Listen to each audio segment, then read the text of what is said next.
चलोगी ना, है ना पापा? आपकी तबीयत खराब थी, मैंने माँ से पूछा था।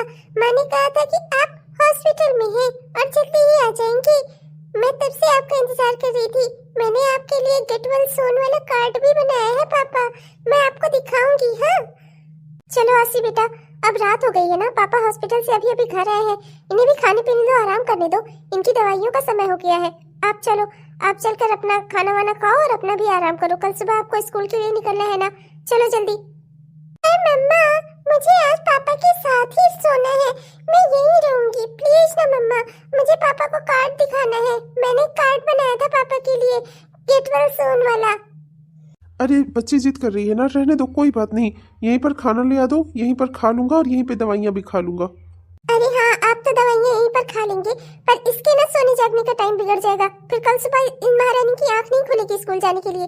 चलो जल्दी जाकर अपना खाना वाना खाओ और अपना होमवर्क पूरा करो, और कल स्कूल के लिए भी तैयार होना है, बैग वैग तैयार करो। चलो चलो जाओ यहाँ से, पापा को गुड नाइट बोलो। चलो चलो आसी बेटा, जाओ तुम फिर अपना खाना वाना खाओ और सोने की तैयारी करो, मम्मा सही बोल रही है, वरना तुम्हारे सोने जागने का टाइम बिगड़ जाएगा बेटा।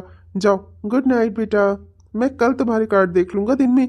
वैसे भी पापा ने 1 हफ्ते की छुट्टी ली हुई है ऑफिस से, कल मेरा बच्चा स्कूल से आ जाएगा तो मैं आराम से उसके बनाए हुए सारे कार्ड देखूंगा। अरे बेटा, जो तुमने कार्ड बनाए थे उसी की वजह से तो पापा ठीक हुए हैं जल्दी। ओके पापा, गुड नाइट। गुड नाइट मम्मा। लाइए मैं आपकी पीठ में दवाई लगा देती हूँ, घाव बहुत ज्यादा लगा था, डॉक्टर ने कहा है रोज दवाइयाँ लगानी जरूरी है। नहीं ठीक है, इट्स ओके, मैं लगा लूंगा।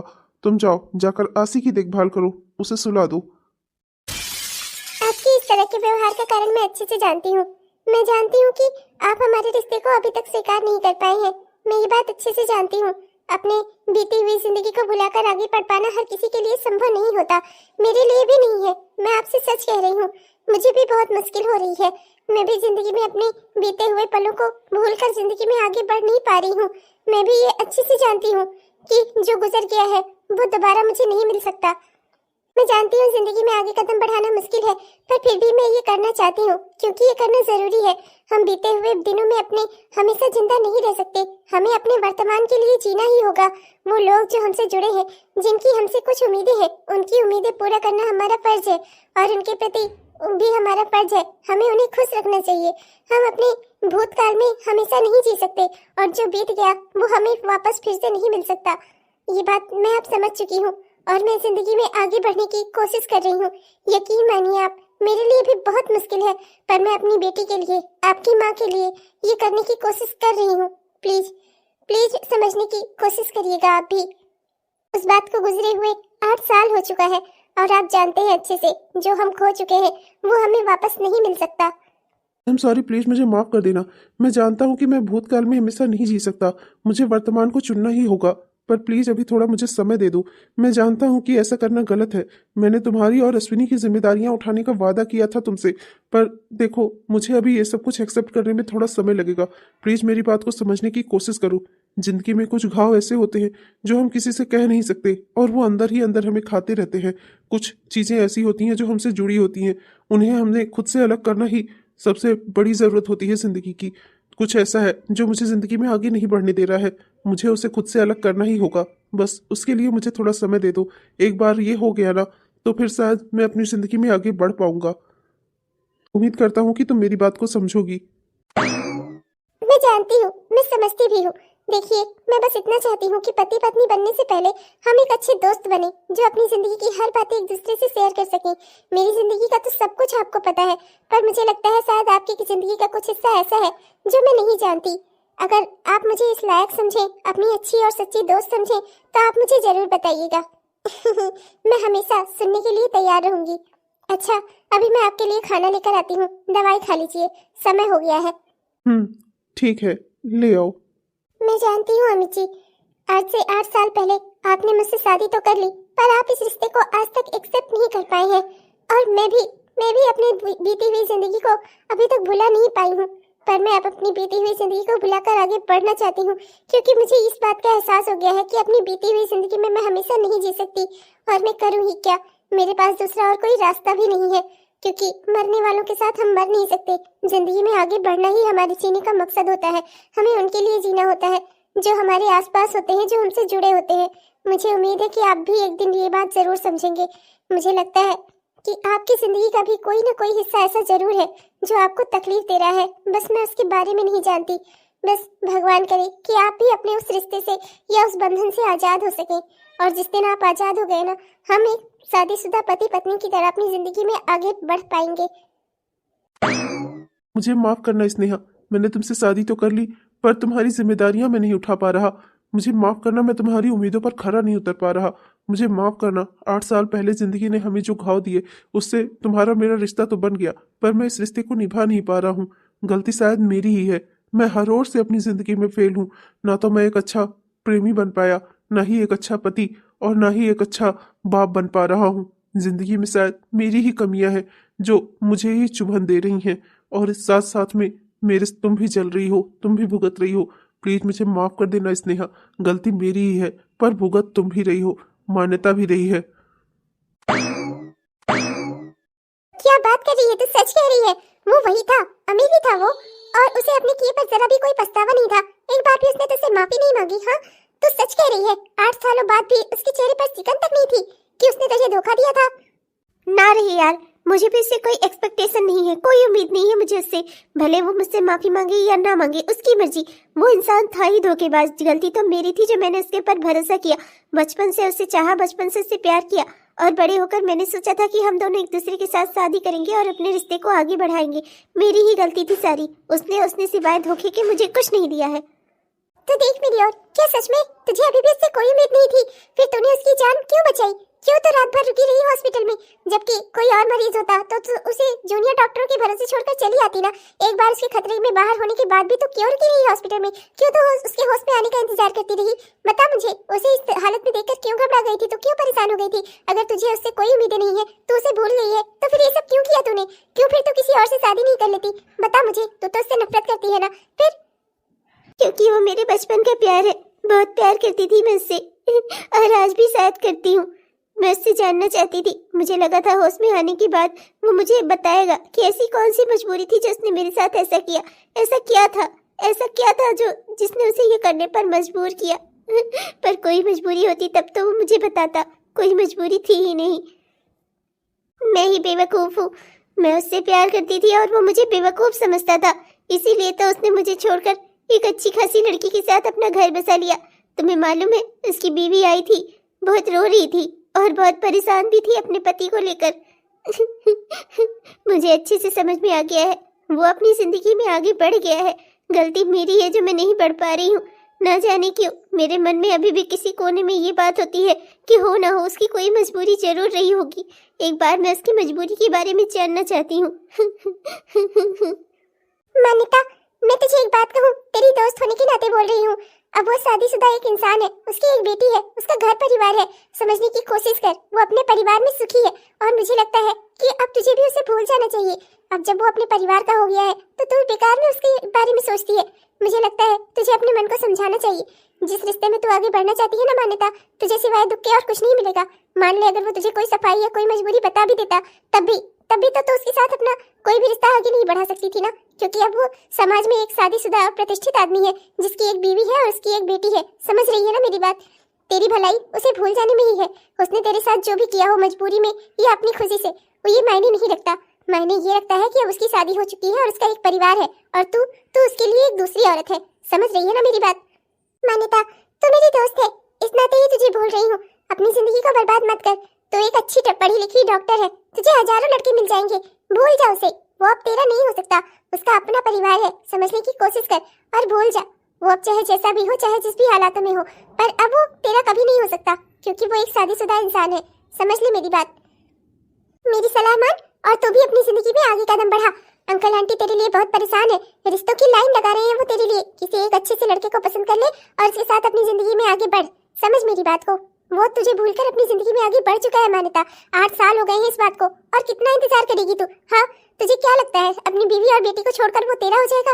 और तू ये क्यों भूलती है कि उसकी वो एक बेटी भी है? अगर उसकी शादी किसी मजबूरी में हुई होती तो वो बेटी कहाँ से आती? समझ रही है ना मेरी बात? उसने वो शादी अपनी मर्जी से की है। वो अपनी बीवी से प्यार करता है और अपनी बेटी से भी। मैंने देखा है उसे, अपनी बेटी के साथ वो कितना खुश रहता है। तो समझ मेरी बात को मान्यता, और भूलने की कोशिश कर उसे। जिंदगी में आगे बढ़ अपनी। सुप्रिया, मैं उससे बस कारण जानना चाहती थी। मुझे लगा था एक बार वो मुझसे माफी मांगेगा और मुझे बोलेगा कि उसने मेरे साथ ऐसा क्यों किया। शायद वो कारण जानने के बाद मैं अपनी जिंदगी में आगे बढ़ पाती। पर मुझे लगता है तो शायद सही कह रही है, मुझे अपनी जिंदगी में आगे कदम बढ़ाना ही होगा। मेरी वजह से मेरे माँ बाप को कितना दुख हो रहा है, और वैसे भी मैं किसी का घर परिवार नहीं तोड़ सकती, मुझे उसे भूलना ही होगा। अरे वो आसी कह रही थी ना कि आज हम सब पिकनिक पे चलेंगे शाम को।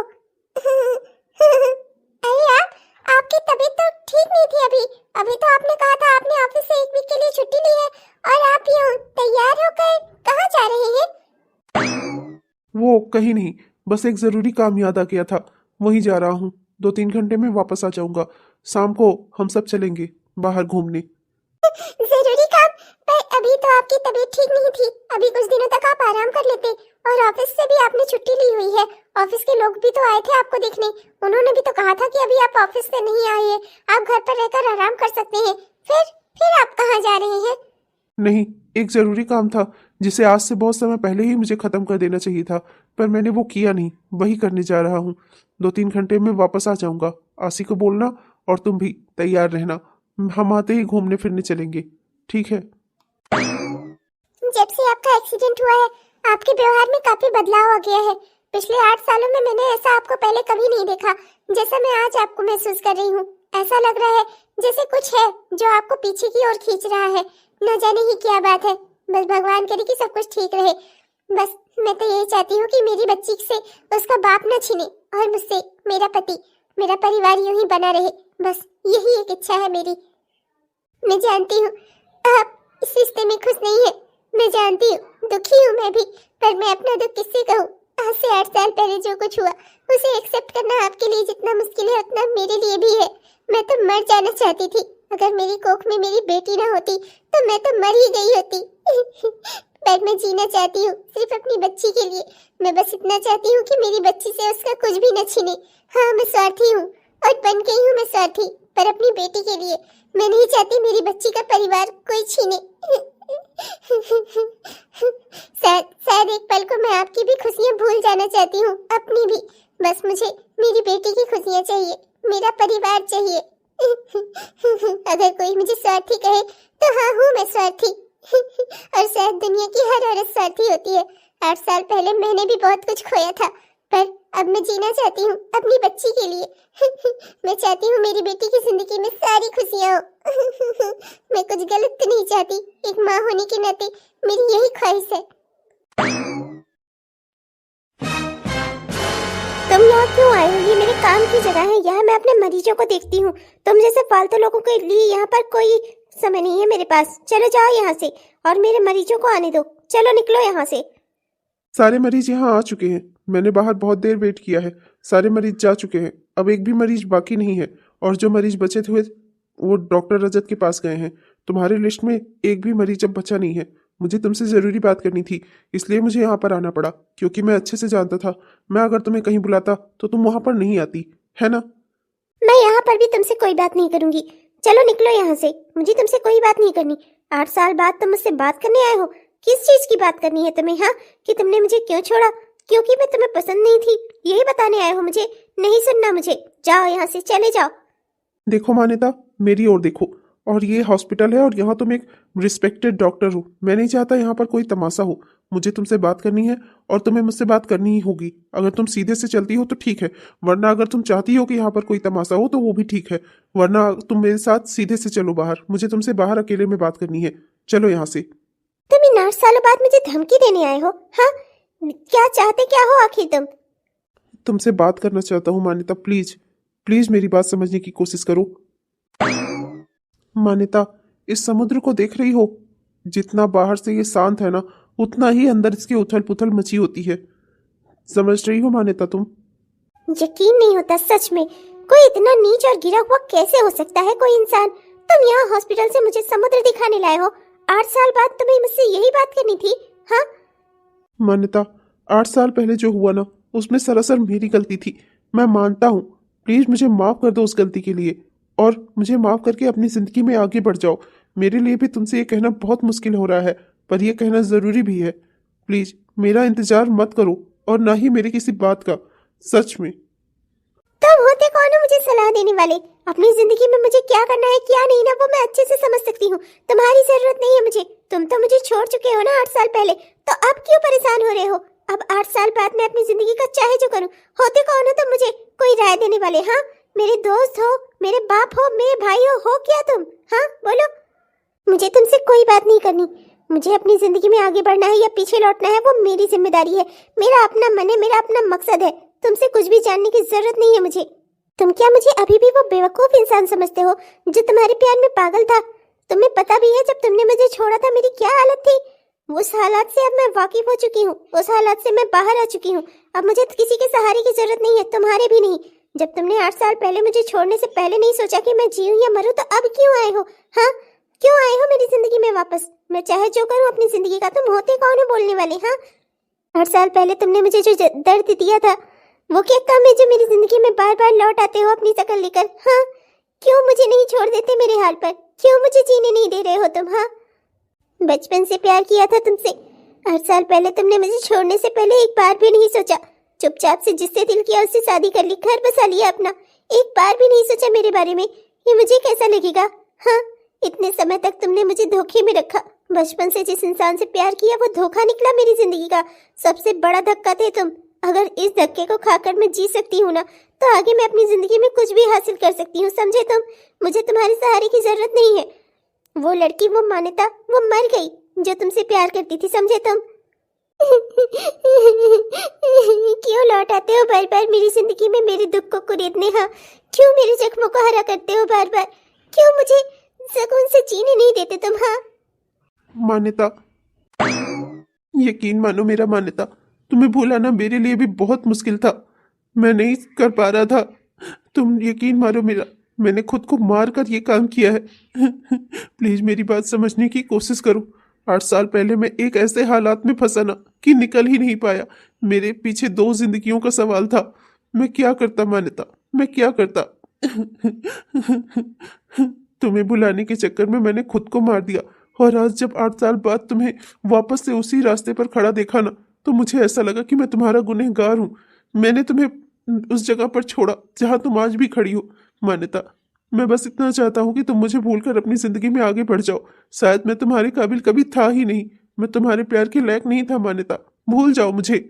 ओह, तो इतने सालों बाद तुम मुझसे ये कहने आए हो कि वो शादी तुम्हारी मजबूरी थी और तुम्हारी बेटी वो भी तुम्हारी मजबूरी थी?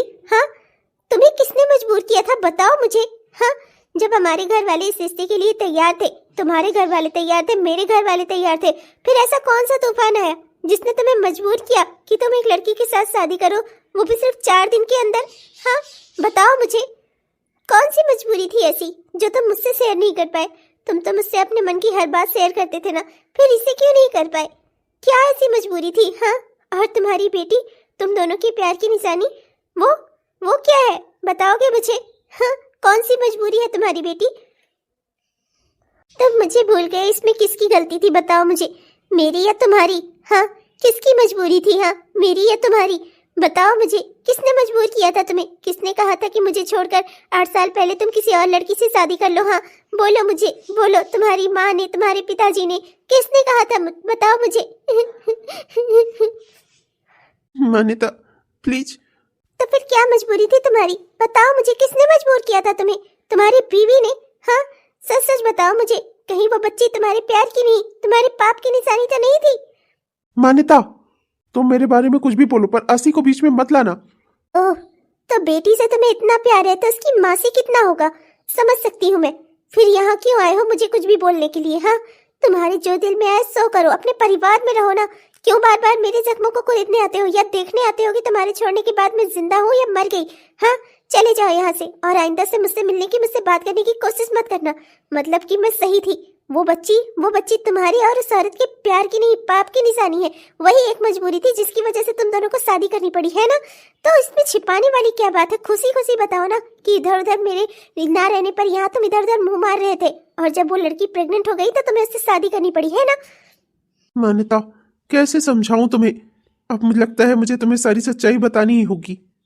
मान्यता, सच्चाई तो ये है कि आसी मेरी नहीं, मेरे दोस्त अविनाश की बेटी है। तुम क्या कह रहे हो? मैं सच कह रहा हूँ मान्यता। मेरा दोस्त अविनाश और उसकी गर्लफ्रेंड स्नेहा दोनों एक दूसरे से बहुत प्यार करते थे। दोनों ने एक दूसरे से मंदिर में जाकर शादी भी कर ली थी।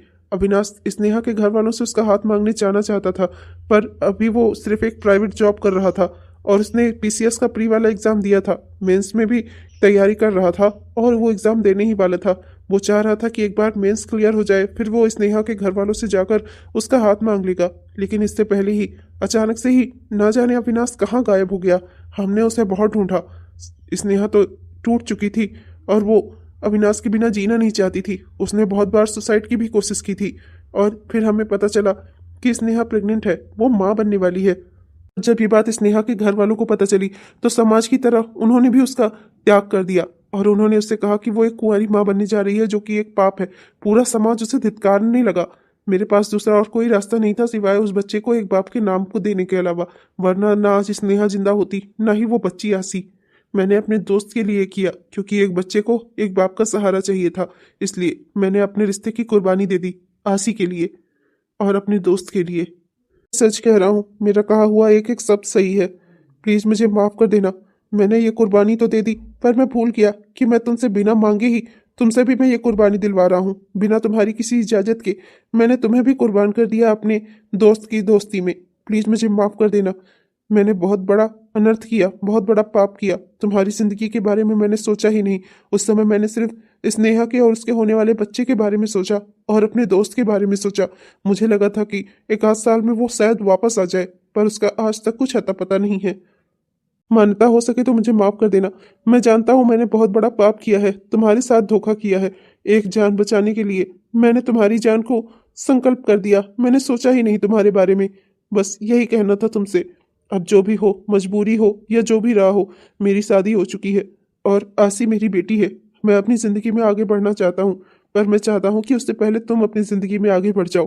प्लीज मान्यता, मेरी बात समझने की कोशिश करो। मैं अब कहीं नहीं हूँ तुम्हारे लिए। काश काश ये बात तुमने मुझे पहले बताई होती। मैंने इतने सालों तक अपने मन में नफरत पाली तुम्हारे लिए, हमेशा तुम्हें ही गलत समझा। काश काश तुमने पहले मुझे कभी ये सब कहा होता। अमित, इतना सब कुछ हो गया, तुमने मुझे बताना तक जरूरी नहीं समझा। तुम्हारे सुख में तुम्हारे साथ रही तो क्या दुख में ना रहती। मान्यता। ओह गॉड, ये तो स्नेहा का हस्बैंड है। ये यहाँ किसी और लड़की को गले लगा रहा है। ओहो, क्या कहा जाए आजकल के आदमियों को। एक्स्ट्रा मैरिटल अफेयर रखने में तो इन्हें खासा मजा आता है। बताओ तो जरा, घर पर बीवी है, एक बेटी है और भाई साहब यहाँ किसी और को गले लगा रहे हैं। क्या ही कहा जाए। खैर जो भी है, वो स्नेहा बनती तो बहुत थी ना। चलती हूँ, आज खबर देती हूँ उसे कि उसका पति भी गया। बहुत जल्दी घर आ गए आप। मुझे तो लगा था आपको अभी और लेट होगा। नहीं, वो मैं समझता हूँ मुझे लेट हो गई। मैं और जल्दी ही घर आना चाहता था, पर किसी काम में जरा ज्यादा टाइम लग गया। आशीष हो गई? हाँ, रात के 10 बजे तक अमूमन बच्चे सो ही जाते हैं। बहुत देर हो गई है। मुझे लगता है आपको और जल्दी घर वापस आ जाना चाहिए था। ये घर है आपका, आपको अपने घर पर होना चाहिए था। और अभी आपकी तबीयत भी ठीक नहीं है। वैसे मैं पूछ सकती हूँ, ऐसा कौन सा जरूरी काम था जहाँ आज आपको इतना देर हो गई? कुछ नहीं, बस कुछ पुराना काम था जिसे निपटाना जरूरी था, वहीं गया था। वैसे आपको याद दिला दूं, आज आप मुझे, आसी को, माँ जी को, हम लोग को बाहर पिकनिक पर लेकर जाने वाले थे। 3-4 घंटे में वापस आने वाले थे आप। मैं और आसी और माँ जी, हम तीनों तैयार होकर बैठे रहे। देखते देखते शाम के 7 बज गई। तब हम लोगों ने चेंज किया। उसके बाद मैंने खाना बनाया और हम सब ने खाने पर आपका इंतजार किया। 8 से 9 बज गई, पर आप नहीं आए। फिर आसी के सोने का समय हो गया तो मैंने उसे खाना खिलाकर और माँ जी को खाना खिलाकर उन्हें दवाइयाँ देकर सुला दिया। मुझे लगा था कि आप 9 बजे तक तो वापस आ ही जाएंगे, पर आप 9 बजे तक भी वापस नहीं आए। मैं जानती हूँ कि ये रिश्ता आपके लिए बोझ है, आपकी जिम्मेदारी मात्र बनकर रह गया है, पर मैं और मेरी बच्ची आपका परिवार है। प्लीज समझने की कोशिश करिए।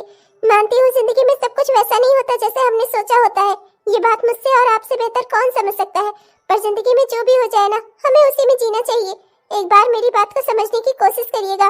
अब आपका एक परिवार है, आपकी बेटी है। मैं नहीं चाहती आप अपनी जिंदगी में कुछ भी ऐसा करिए जिसका प्रभाव आपकी बेटी और मेरी जिंदगी पर पड़े, माँ जी की जिंदगी पर पड़े। समझने की कोशिश करिए।